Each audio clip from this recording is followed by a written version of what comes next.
The call came on a Tuesday. Ada Pemberton had been standing in line at the pharmacy when her phone rang, and the voice on the other end belonged to a woman named Gloria Hartwell, who spoke the way people speak when they are used to being obeyed. Not rude exactly, just certain. The kind of certain that comes from never once having been told no. "We need someone by Thursday," Gloria said. "2 children, 4 years old. The position is live-in. The previous nanny left without notice, so we are in a difficult situation, and we need someone reliable." Ada had been a nanny for 9 years. She knew what left without notice usually meant. It meant the household was difficult. It meant the employer was the kind of person who made reliability feel like a punishment. But Ada also knew her rent was due in 6 days, and her bank account had the kind of balance that makes a person stop reading after the first digit. "I can be there Thursday morning," she said. The Hartwell house was not a house. It was a statement. 4 stories of pale stone on a quiet street, in the kind of neighborhood where every garden was perfect, and every car was recent, and the silence itself felt expensive. Ada arrived with 2 bags and a folder of her references and rang the bell. A housekeeper let her in without a word and led her through a hallway that smelled of fresh flowers and old money. Gloria Hartwell was in the sitting room, and she looked exactly the way she had sounded on the phone. Tall, slim in the precise, deliberate way that requires a great deal of effort and money to maintain. Her hair was a carefully constructed shade of blonde that exists only in salons, and her clothes were simple in a way that only looks simple when it costs a great deal. She was 41, maybe 42, and she carried herself as though she had spent the better part of her life being looked at, and had come to consider it a right. She looked at Ada the way some people look at things they have ordered online that arrived slightly different from the picture. "You're Ada," she said. It was not a question. "Yes, Ada Pemberton." Gloria studied her for a moment. Ada was 32 years old. She was curvy and tall, and had a face that people tended to look at a second time, not because she performed for anyone, but because she was genuinely, quietly striking. She wore her natural hair in a low bun. Her clothes were neat and well pressed. She stood with her shoulders back, not out of arrogance, but because her mother had told her long ago that how you hold yourself is the first thing people read about you, and Ada had never forgotten that. Gloria's expression shifted in a way that was almost invisible. Almost. "The girls are upstairs with their father," she said. "Come." The girls were named Lily and Bee. They were identical twins with dark curly hair and enormous gray eyes, and the kind of energy that fills a room like weather. They took one look at Ada and decided, with the absolute certainty of 4-year-olds, that she was good. Lily climbed directly into her lap. Bee showed her a drawing of a dog that was mostly a circle with 4 lines under it and explained it in great detail. The father's name was Oliver Hartwell. He was not what Ada had expected. He was tall, with dark hair going gray at the sides, and he had the slightly distracted look of a man whose mind was usually somewhere else. He shook Ada's hand and thanked her for coming, and smiled at his daughters in the warm, helpless way of a man entirely undone by his children. "They're a lot," he said, "but they're the best people I know." Ada smiled. "I can see that already." She got the job.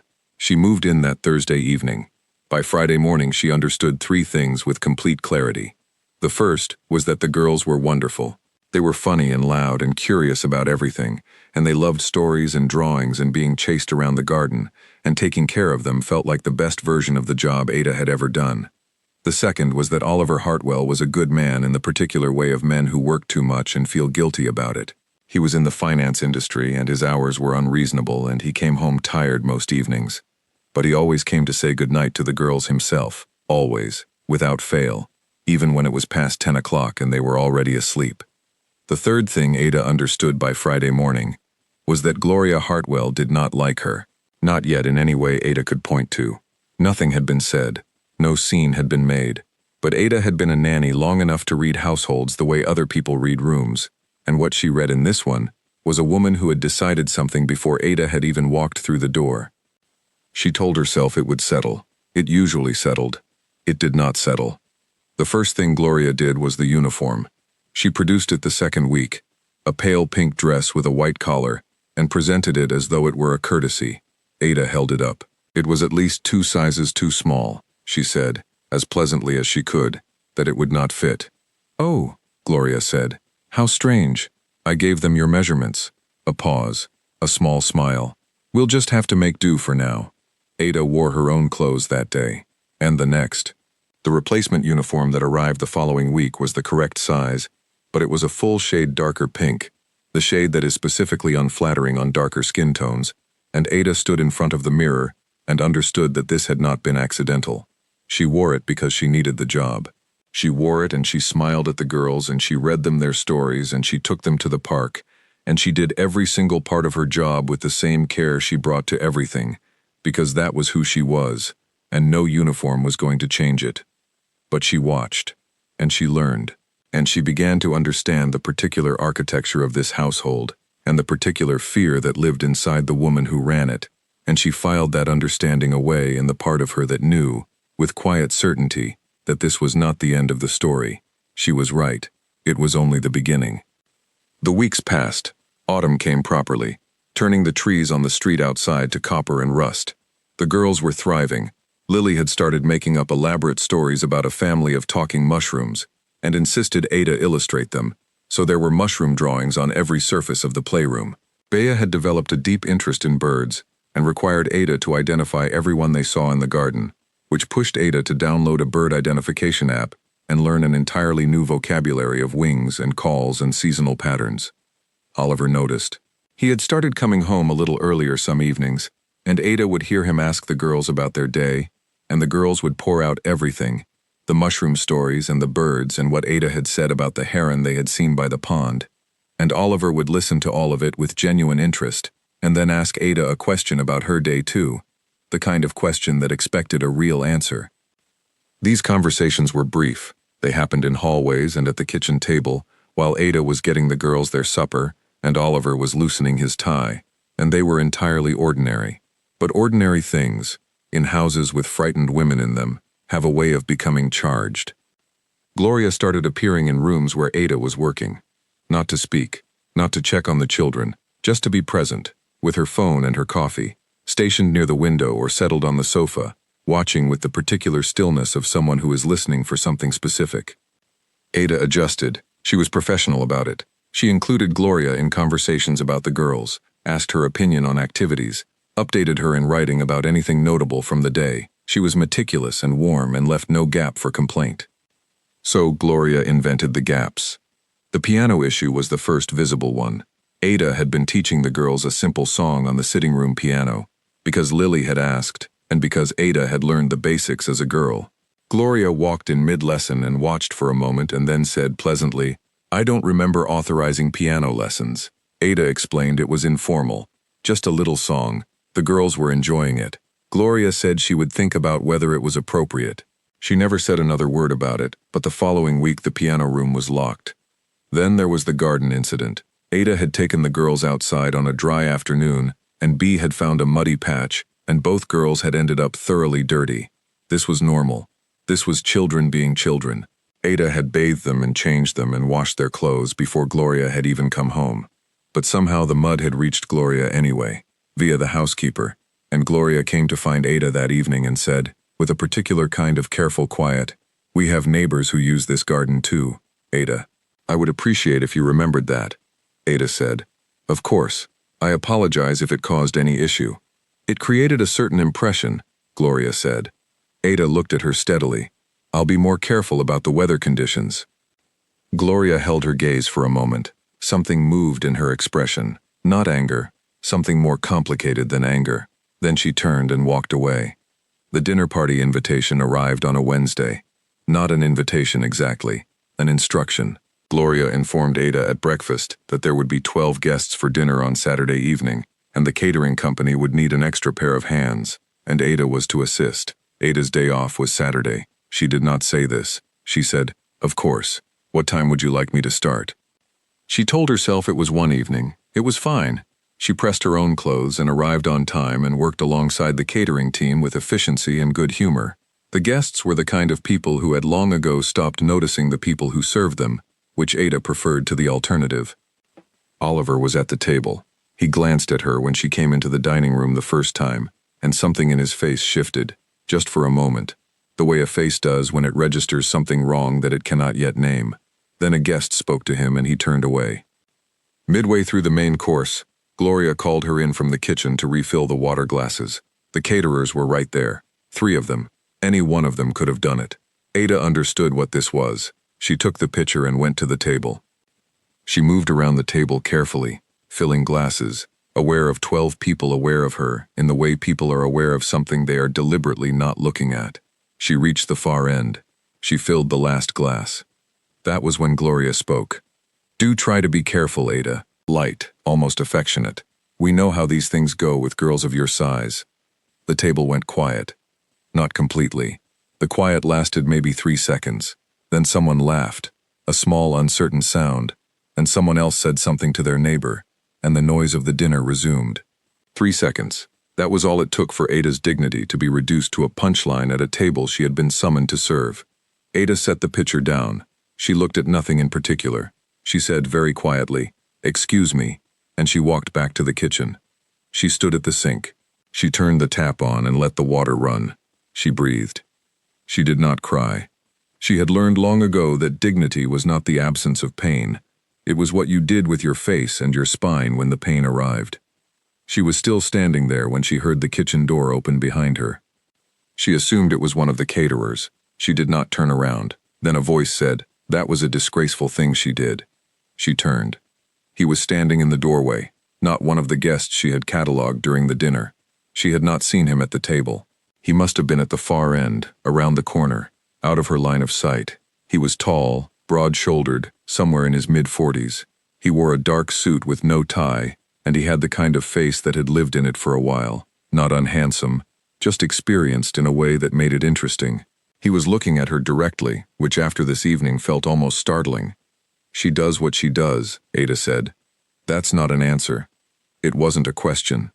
He was quiet for a moment. "Then what is your name?" She looked at him. "Ada Pemberton." "Matteo," he said. "Ferrante."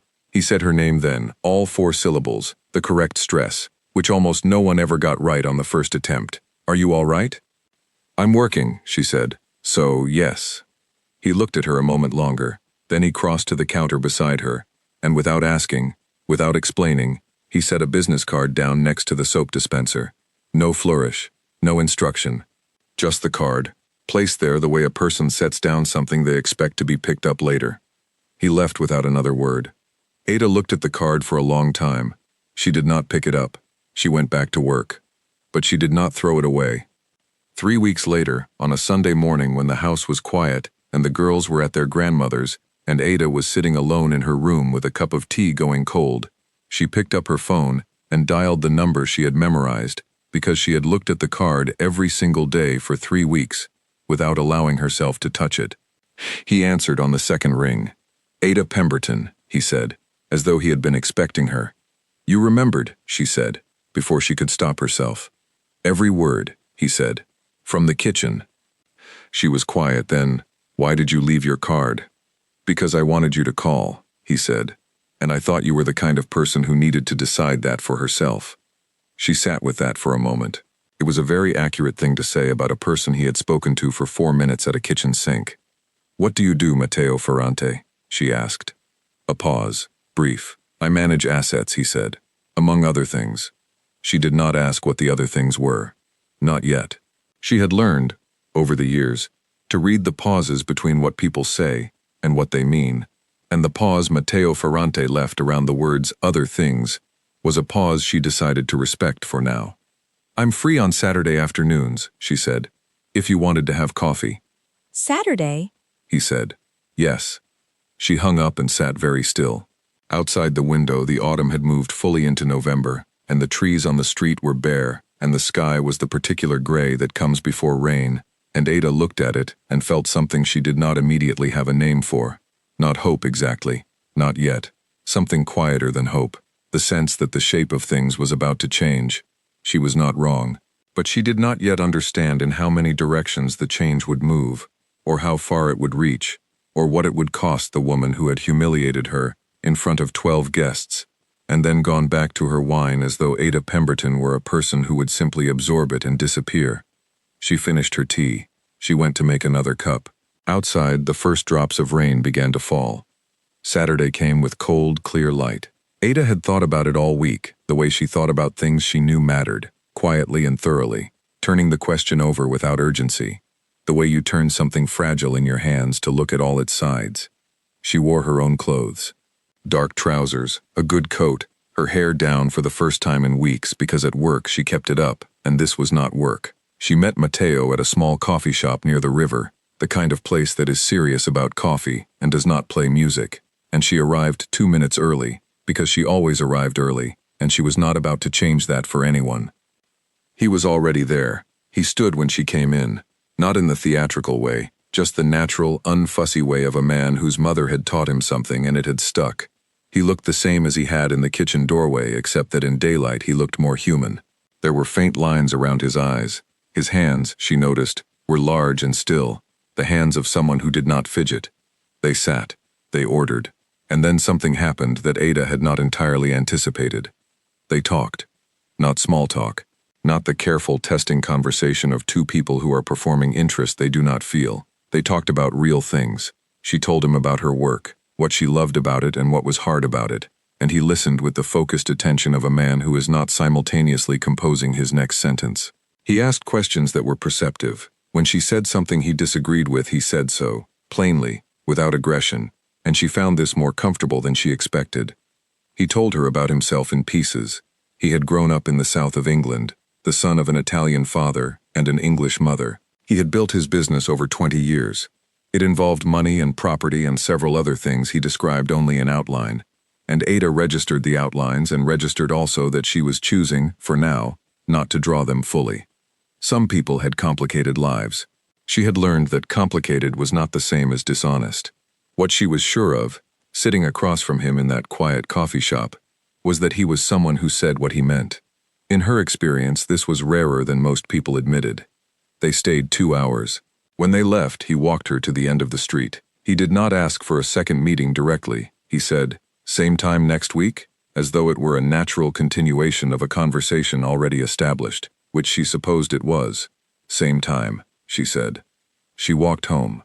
The cold had sharpened and her breath made small clouds in the air, and she walked fast, her coat pulled close, and she thought about the conversation, and about the man, and about the card on the kitchen counter, and about Gloria Hartwell's face in the moment before she had said that thing at the dinner table, the fear in it, dressed up as cruelty, as it usually is.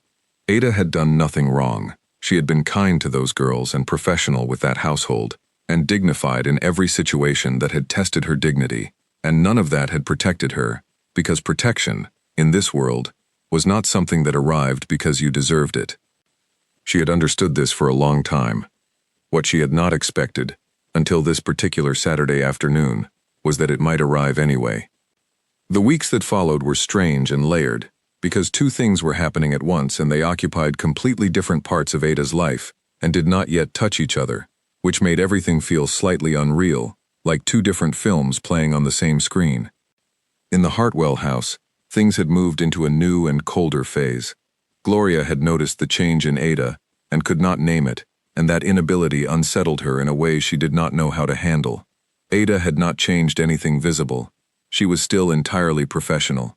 She still sent the daily written updates. She still engaged Gloria in every decision about the girls. But something in Ada's bearing had shifted in a way that was impossible to miss if you were watching for it, which Gloria was. Ada was not afraid anymore. She had not been entirely afraid before, but there had been a careful quality to her movements in this house, a constant low-level awareness of where the exits were. That quality was fading, not because she had grown careless, but because she had, without quite planning it, begun to feel like she had something of her own outside these walls, something that had nothing to do with the Hartwells or their opinions of her. Gloria felt this, and she responded to it the way frightened people respond to things they cannot control. The complaints began to escalate. Not to Ada directly, to the agency. Gloria called Ada's employment agency and raised a concern about unprofessional conduct, citing the piano lesson that Ada had already stopped, and a conversation with Oliver about the girl's education that Gloria characterized as overstepping. Ada's agency called her and conveyed the concerns in the careful language of people who need both parties happy, and Ada listened and thanked them and said she would ensure there was no further confusion. She called Oliver. She had never done this. She had always communicated through appropriate channels, but this felt like a moment that required directness. She sent him a message asking if they could speak for 5 minutes. He called back within the hour. She explained the situation plainly. He was quiet for a moment after she finished. Then he said, "Ada, those concerns are not things I share. I think you're doing an extraordinary job. I'll speak with Gloria." Ada thanked him. She hung up. She sat in her room and looked at the ceiling and thought about the fact that even having this conversation, even being seen to have this conversation, was going to make things worse in this house. She was right. It made things considerably worse. Gloria came to her room that evening. She knocked, which she had never done before, which meant she was composing herself. She stood in the doorway and she spoke very quietly, more quietly than she usually did, which Ada had learned meant she was genuinely angry. "You went to my husband," she said.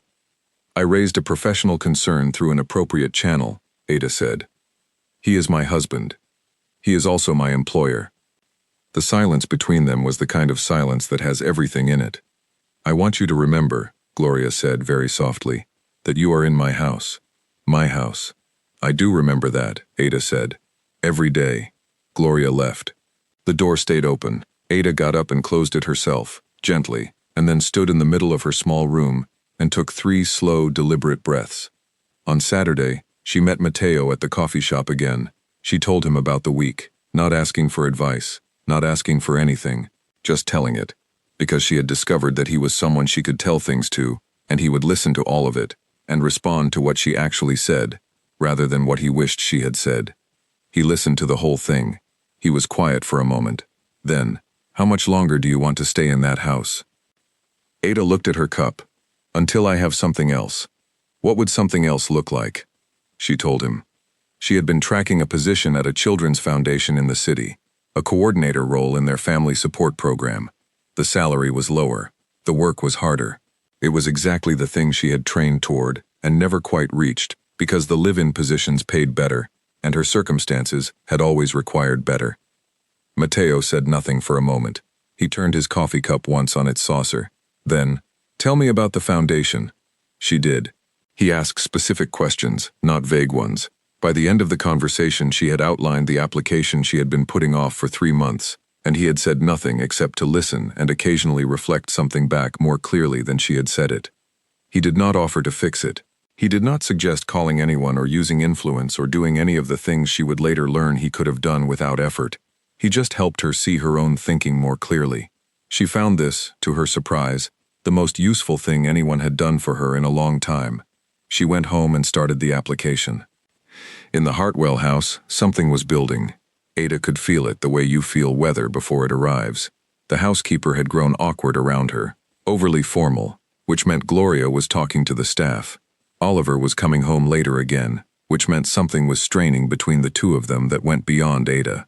The girls were picking up on the tension in the way children do, which showed in small things, Lily becoming clingier than usual, Bea going quiet in the evenings, and Ada compensated by being steady and cheerful and consistent, which was what they needed.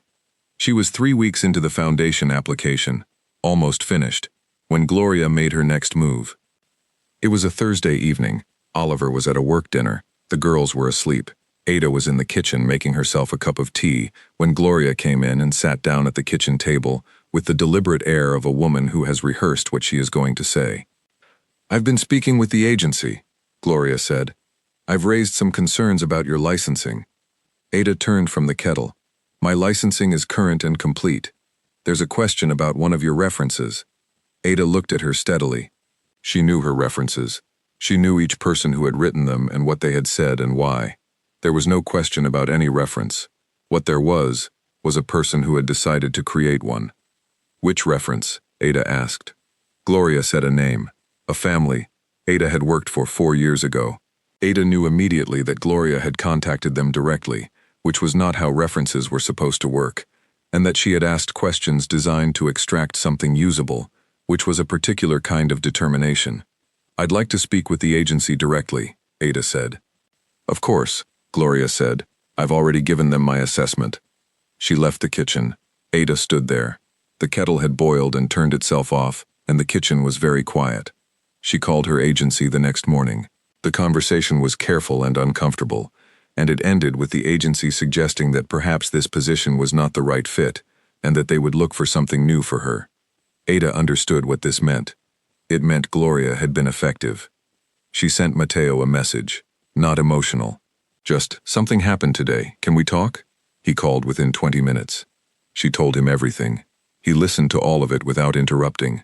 When she was finished, he said, "How are you?" "Angry," she said, "and tired." "Those are reasonable things to be," he said. She laughed, briefly, unexpectedly. "That's it? That's your response?" "My other response," he said, "is that I know the family she contacted, and they will say, if asked by the right person, exactly what their reference letter said, and nothing more." Ada was quiet. "How do you know that family?" "Professionally," he said. Another pause she chose to respect for now. "I don't want you fighting this for me," she said. "I know," he said. "I'm not offering to. I'm just telling you that the story she's building doesn't have the foundation she thinks it does." Ada looked out her window at the bare November trees. "My application to the foundation is almost done." "Good," he said. "Finish it." She finished it that weekend. She submitted it on a Sunday afternoon. She went back to work on Monday, and she was exactly as professional and warm and careful as she had always been, because the girls deserved that, and because she was not going to let Gloria Hartwell reduce her. But she also began, quietly, to document everything. Dates, times, exact words where she could remember them, the piano room, the uniform, the dinner party, the reference call. She wrote it all down in a small notebook she kept in her bag, and she did not know yet whether she would ever use it, but having it made her feel less like she was disappearing. 3 days later, Oliver called her. Not through the agency, not through Gloria, directly. He said he had heard what had happened with the agency, and he wanted her to know that he was conducting his own conversation with the agency, and that her position, as far as he was concerned, was secure. Ada thanked him. "I'm sorry," he said, "for all of it." She did not tell him it was fine, because it was not fine. She said, "I appreciate you saying that." She went back to the girls. Lily was in the middle of an extremely complicated mushroom story that required 3 different voices, and Ada provided all 3 without complaint, and by the time both girls were laughing, and Bea was drawing another bird, and the room smelled of crayons, and the kind of warm, ordinary joy that children carry with them everywhere, Ada found that the anger had settled to something lower and less sharp. Not gone, but manageable. She could wait. She had always been good at waiting. She just needed to be patient a little longer. What she did not yet know was that patience was about to become unnecessary, because in the world that ran parallel to the Hartwell household, in the world of Mateo Ferrante's complicated business and the other things he managed, something had been building too. And Oliver Hartwell's name was in the middle of it. It began with a phone call Oliver received on a Wednesday morning, before anyone else in the house was awake. Ada did not hear the call. She heard its aftermath, the sound of Oliver moving through the house at 6:30, which was unusual, followed by the sound of his study door closing quietly. When she brought the girls down for breakfast an hour later, he was still in the study. Gloria was at the kitchen table with her coffee and her phone, and a stillness about her that had a different quality than her usual controlled composure. She looked, for the first time Ada could recall, like she was frightened of something specific. Ada gave the girls their breakfast and kept them busy, and did not ask questions. She had learned, in this house, that information arrived whether you pursued it or not, if you simply remained present and watchful. By the end of the week she had enough pieces to understand the shape of the thing, though not all its details. Oliver had borrowed money, a significant amount, not from a bank, not through any formal institution. He had been in a difficult position 2 years ago, a business deal that had gone wrong, and someone had offered him a way out, and he had taken it, and the person who had offered the way out was connected to Mateo Ferrante. Not directly, not in any obvious way, but connected. Ada sat with this information for a long time. She looked at the pattern of it, the dinner party, the guest list, Mateo's presence in the Hartwell house that evening, the way he had looked at the table throughout the meal, not as a guest enjoying himself, but as a man reading a room. He had not been there to enjoy the dinner. He had been there because Oliver was there. She thought about all of this carefully, and then she thought about the man she had been meeting for coffee on Saturday afternoons. The man who listened with his full attention and asked the right questions, and had not once, in any of their conversations, tried to manage her or steer her toward anything. She thought about the card on the kitchen counter, placed quietly, no instruction, left for her to pick up or not. She called him. He answered on the first ring this time. "You were at that dinner because of Oliver Hartwell," she said. A pause, brief, "Yes." "And you're connected to the debt he has?" "Yes." She was quiet for a moment. "Were you aware of me before that dinner, before you came into the kitchen?" "No," he said. And she believed him, because she had become quite good at knowing when Matteo Ferrante was telling the truth, which was almost always. "I was there for Oliver. What happened in that dining room was not something I expected or was prepared for. And the kitchen?" "The kitchen," he said, "was entirely about you." She looked out the window. A bird landed on the garden wall. Bea would have known immediately what kind it was. Ada had been learning. She thought it was a dunnock, small and brown, and overlooked by most people, which was fitting somehow. "What happens with Oliver?" she asked. "That is a conversation I'm going to have with Oliver," he said. "It doesn't involve you. I work in his house." "I know," he said. "I've been careful about that." She believed this too. "I need to know," she said, "if what's happening between you and him is going to affect the girls." And silence. And then, "No, it will not." She believed that most of all, because she had learned enough about Matteo Ferrante by now to understand that he was a man who dealt in exactness, who said things he meant and meant things he said, and when he said the girls would not be affected, she trusted it the way you trust a structure that has been tested. "All right," she said. "Ada," he said, "the foundation, have you heard?" She blinked. "No, not yet." "You will," he said, "soon." She almost asked how he knew, but she was beginning to understand that Matteo Ferrante moved through the world in ways that were not always visible and not always simple, and that trying to map every connection was a task she might spend a lifetime on. What she knew was what she had seen, what she had heard, what he had done and not done. She thanked him. She hung up. 2 days later, the foundation called. They offered her the position. She sat in her car in the Hartwell driveway, having stepped outside for a moment, and she listened to the offer, and she said yes without needing to think about it, because she had been thinking about it for long enough. The start date was 6 weeks away. She had enough savings to cover the gap. Barely, but enough. She went back inside. She helped the girls with their afternoon snack. She read Lily another mushroom story and drew 6 mushroom characters with names, while Bea categorized the birds from the week, in a little notebook she had started keeping. Then Ada went to her room and she wrote her notice letter. 1 month, professional, warm where warmth was appropriate, thanking Oliver for his support, thanking the girls in a note she wrote separately, for children, in the language of children. She said nothing about Gloria. She did not need to. She delivered the letter to Oliver the following morning. He read it. He was quiet for a long moment. Then he said, "I think this is right for you." His voice was even, but there was something in it, a heaviness, the sound of a man who understood more about the situation than he could say.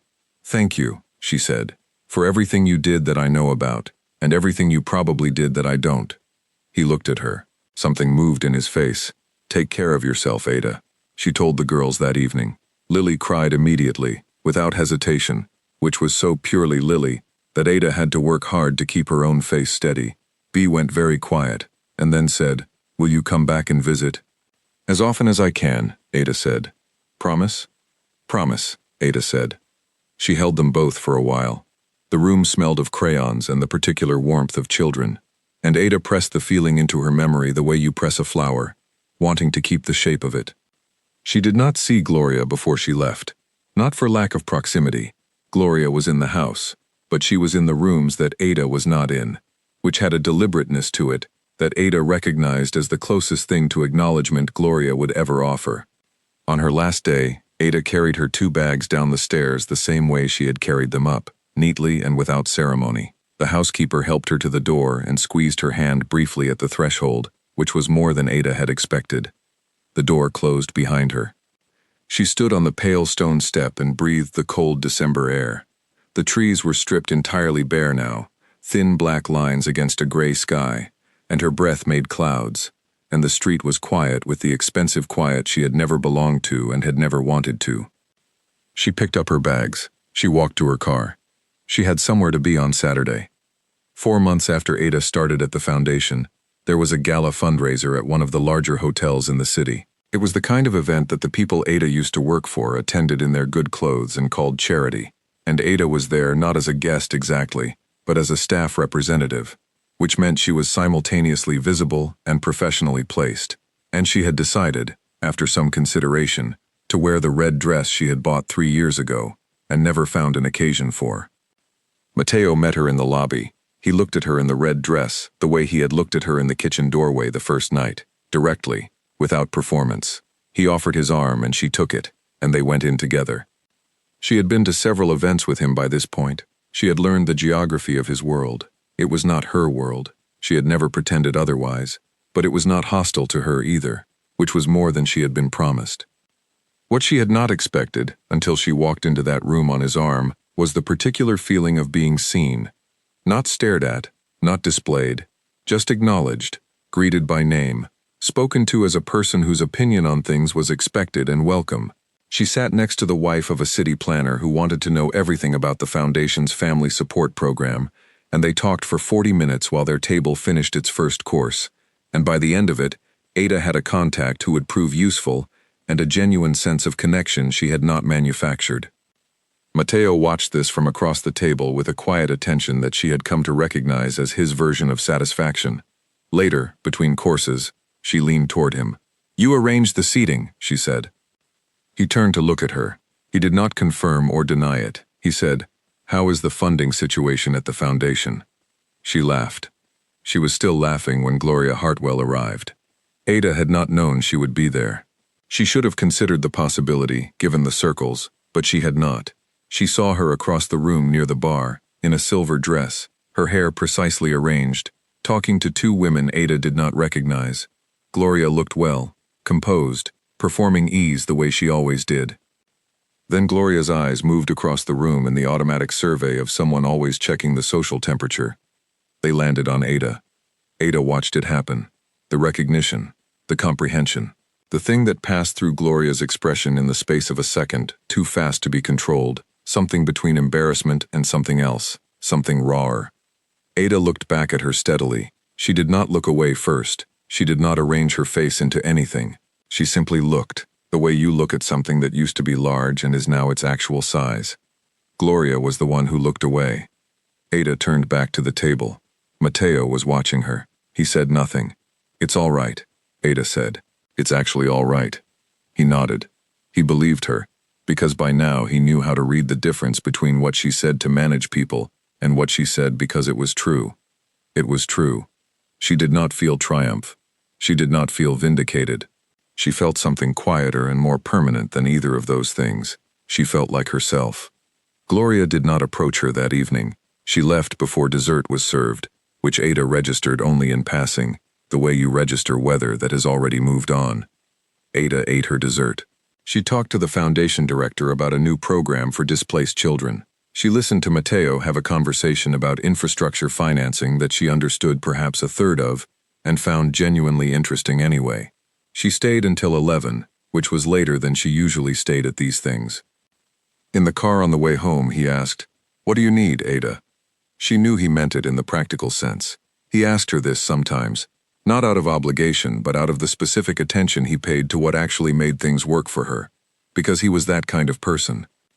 "Nothing specific," she said. "Everything is moving." "The program?" "Growing," she said. "We have 12 new families this month. We need another coordinator. I've been looking at the applications." "And personally?" She looked out the window. The city moved past, bright and cold and ordinary. "I have enough," she said. "That's not nothing." He was quiet for a moment, then, "No, it's not nothing." He dropped her home. She went upstairs. She made tea and sat at her kitchen table in the apartment she had moved into in January, small and hers, and smelling of the candle she liked, and the books piled on every surface, and the particular piece of a space no one had defined for her. She thought about the dinner table, about the water pitcher, about the 3 seconds of silence and what they had contained. She thought about what she had lost in those 3 seconds, and what she had refused to lose, and how those were 2 very different things. The Hartwell house sold the following spring. She heard it from an old contact in the domestic staffing world. Oliver and Gloria were separating. The girls were going to live with Oliver in a smaller house in a different neighborhood, and Oliver had hired a new nanny, a young man from the Philippines who by all accounts was brilliant with the children. Ada heard this and felt the particular ache of hoping the girls were all right, and then she sent Lily and Bea a card with 2 mushroom drawings in it, because she had never stopped drawing them. And 3 days later a card arrived in her mail with a bird drawing that was unmistakably Bea's work, wobbly and earnest and absolutely a dunnock. She kept it on her kitchen windowsill. The foundation expanded its program that autumn. Ada was promoted to head of family coordination, which meant more responsibility and more hours, and the specific exhaustion that comes from work that matters, which is entirely different from the exhaustion of work that does not. She hired 2 new staff members. She rewrote the intake process for new families. She gave a talk at a conference that made 3 people in the audience come up to her afterward with ideas and questions. She was good at her work. She had always known this. But there is a difference between knowing something and having the space to prove it, and she was, for the first time in her professional life, in a space large enough. Mateo was present throughout all of it in the way she had found she preferred, not constantly, not loudly, but reliably. He came to the conference. He sat in the second row and asked the most specific question in the room at the end of her talk. She was deeply irritated and deeply grateful simultaneously, which seemed to characterize a great deal of what she felt around him. On the 1-year anniversary of the night in the kitchen, he took her to dinner, not to mark the occasion officially, because he was not that kind of person, but she knew, and he knew she knew. And this, she had come to understand, was enough. They had champagne, he said quietly. You navigated all of that with more grace than the situation deserved. She looked at him across the table. The situation deserved exactly as much grace as I gave it. He smiled. It was the particular smile she had catalogued, the one that appeared rarely and meant she had said something that landed exactly right. Yes, he said, that's true. She looked around the restaurant.